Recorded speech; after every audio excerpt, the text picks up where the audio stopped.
आश्रम के सभी बच्चे जब दूसरे कामों में लगे होते थे तो एक बच्चा एक कोने में बैठा चुपचाप अपने आप में खोया रहता था। वो अक्सर किसी से ज्यादा बात नहीं करता था। आश्रम की सभी जिम्मेदारियां पूरी करने के बाद जहां सभी बच्चे पूरे दिन की घटनाओं की चर्चा करने लगते, वहीं पर वो शांत रहने वाला बच्चा एक बरगद के पेड़ के नीचे बैठकर ध्यान करने लगता। सभी बच्चों को आश्चर्य होता था क्योंकि उसका कोई दोस्त नहीं था। वो अक्सर आश्रम में अकेला ही घूमता रहता था। ये देखकर उसके गुरु को बड़ी प्रसन्नता होती थी। उसे लगता था कि कोई तो है आश्रम में जो मौन यानी कि चुप रहने की ताकत को समझता है, उसके महत्व को समझता है। आश्रम के बारे में जब भी कोई जरूरी निर्णय लेना होता, वो उसकी राय जरूर लिया करते थे। लेकिन यही बात गुरुजी के एक दूसरे शिष्य को बड़ी खटकती थी। वो गुरुजी का प्रिय शिष्य बनना चाहता था, इसीलिए वो गुरुजी के सामने दूसरे बच्चों के कामों में कुछ न कुछ कमियां निकालता रहता था, जिससे गुरुजी उसे महान समझने लग जाएं। अक्सर वो अपनी जिम्मेदारियां पूरी तरह से निभाने का दिखावा भी करता, चाहे उससे कोई सलाह ना भी मांगे, लेकिन फिर भी वो उन्हें अपनी सलाह देता रहता था। वो बहुत वाचाल शिष्य था और आश्रम के दूसरे सभी बच्चों में बहुत प्रसिद्ध भी था, क्योंकि वो सबसे हंसी मजाक करता रहता था, उनसे दिन भर बातें करता रहता था। इसीलिए उसकी सबसे दोस्ती हो गई थी। लेकिन जब आश्रम के गुरु उसकी राय ना लेकर दूसरे बच्चे की राय लेते थे तो ये बात उसे बड़ी खटकती थी। उसे ये लगता था कि वो उस दूसरे बच्चे से ज्यादा बुद्धिमान है, लेकिन गुरुजी फिर भी उसकी तरफदारी करते हैं। ऐसा नहीं था कि गुरुजी को उस वाचाल शिष्य के स्वभाव के बारे में पता नहीं था, लेकिन गुरुजी उसे अपने तरीके से सीख देना चाहते थे, ताकि उसकी ज्यादा बोलने की आदत, दिखावा करने की आदत, दूसरों में कमियां निकालने की आदत हमेशा हमेशा के लिए खत्म हो जाए और वो मौन रहकर ध्यान की गहराइयों को छू पाए। असल में हर सच्चे गुरु की यही इच्छा होती है। वो किसी तरीके से उस वाचाल शिष्य को एहसास कराना चाहते थे कि चुप रहने से ही उस असीम सत्य को जाना जा सकता है। उस विराट का एहसास चुप होकर ही किया जा सकता है। एक दिन गुरुजी को एक तरीका सूझा।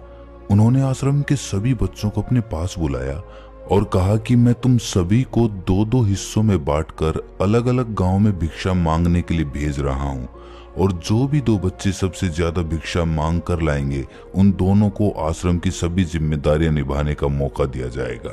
अपनी बात जारी रखते हुए गुरुजी ने बताया कि भिक्षा मांगने से हमारा अहंकार खत्म होता है, इसीलिए हर शिष्य पूरे मन से भिक्षा मांगे। कोई भी इस काम को औपचारिकता में ना ले, वरना तो वो अपने जीवन का बहुत बड़ा ज्ञान खो देंगे।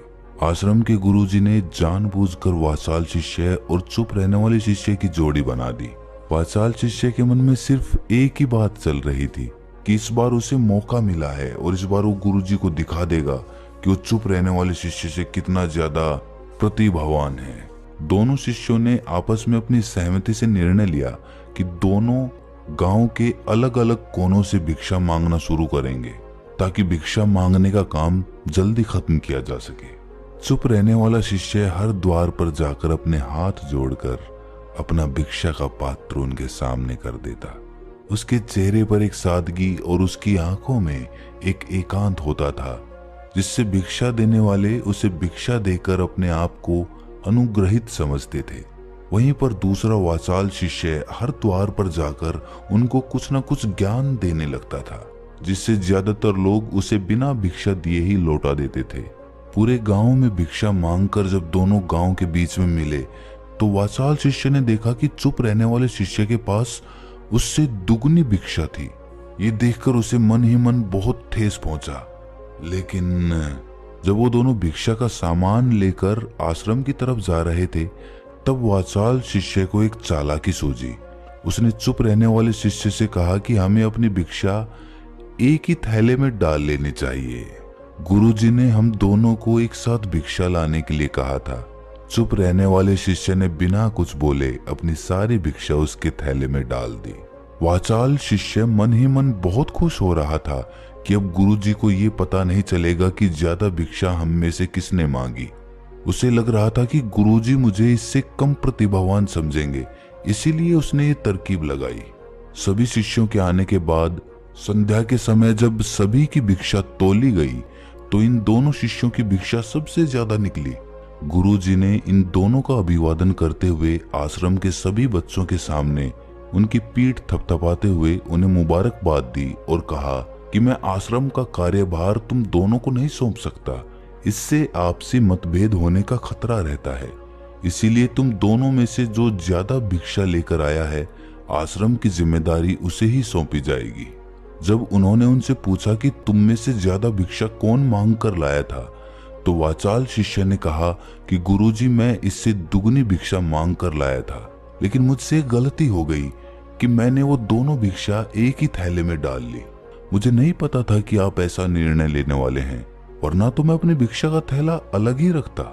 इस पर गुरुजी ने चुप रहने वाले शिष्य से पूछा कि क्या तुम इसकी बात से सहमत हो? क्या तुम इससे कम भिक्षा लेकर आए थे?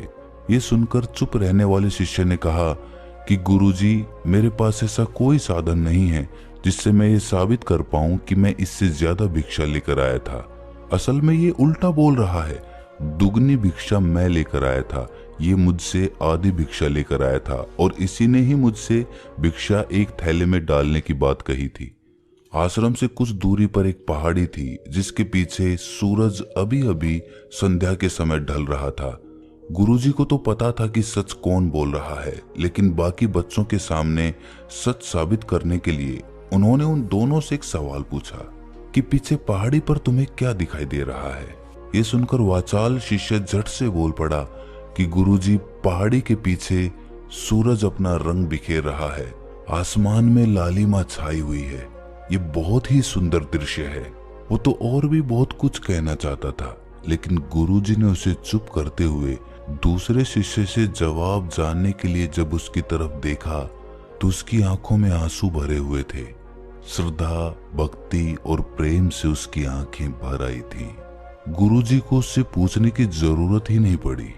गुरुजी ने सभी बच्चों को संबोधित करते हुए कहा कि मैंने सवाल किया था कि पहाड़ी के पीछे तुम्हें क्या दिखाई दे रहा है। ज्यादातर लोगों को यही दिखाई देगा कि ये एक बहुत सुंदर दृश्य है, लेकिन मजे की बात यह है कि सुंदरता बोलकर नहीं बताई जा सकती, उसे महसूस किया जा सकता है और सामने वाला उस सुंदरता को आपकी आंखों में देख पाता है।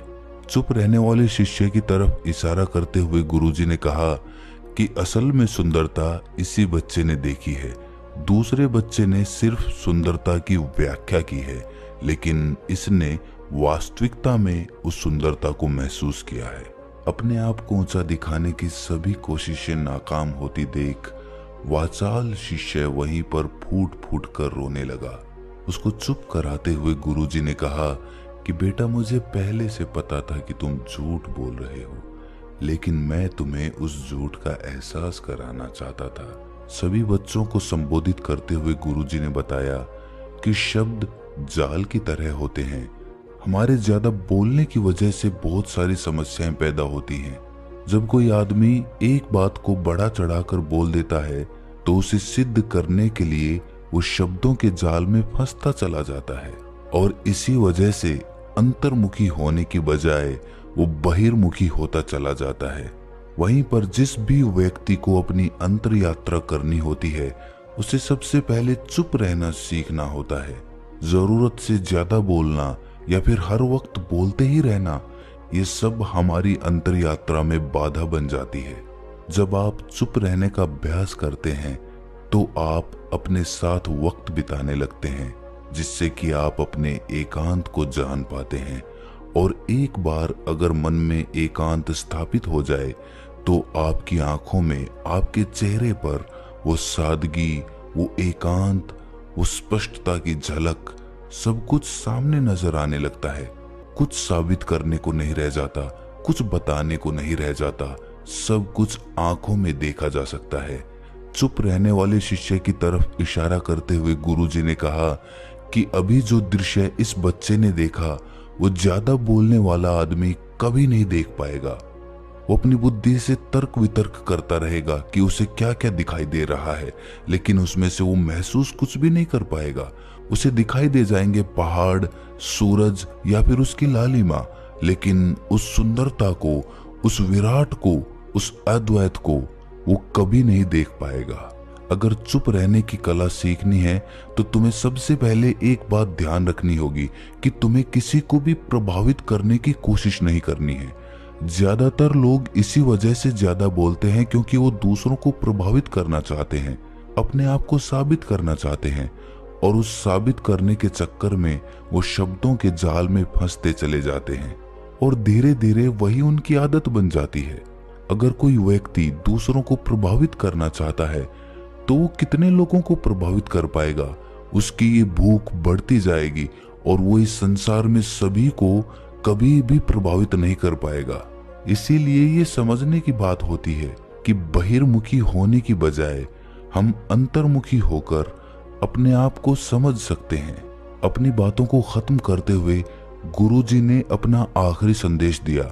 उन्होंने बताया कि अगर कोई व्यक्ति ज्यादा समय तक चुप नहीं रह सकता तो उसे थोड़े समय से अभ्यास करना चाहिए। दृढ़ संकल्प लेकर किसी व्रत की भांति दिन में कुछ समय या फिर हफ्ते में कुछ समय या फिर एक दिन चुप रहने का अभ्यास जरूर किया जाना चाहिए। इससे हमारी चुप रहने की आदत धीरे धीरे खुद ब खुद पनपने लगती है, क्योंकि एक बार जब हम चुप रहने लगते हैं तो हमें चुप रहने का आनंद पता चल जाता है। उसके बाद हमें प्रयास नहीं करना पड़ता, बल्कि हमारा मन आनंद की तरफ अपने आप बढ़ता चला जाता है। चुप रहने की कला सीखने के बाद आपकी बुद्धिमानी और आपकी स्पष्टता दोनों में बहुत ज्यादा फायदा होगा। वास्तविकता में जिसे दर्शन कहते हैं वो मौन रहकर ही किया जा सकता है।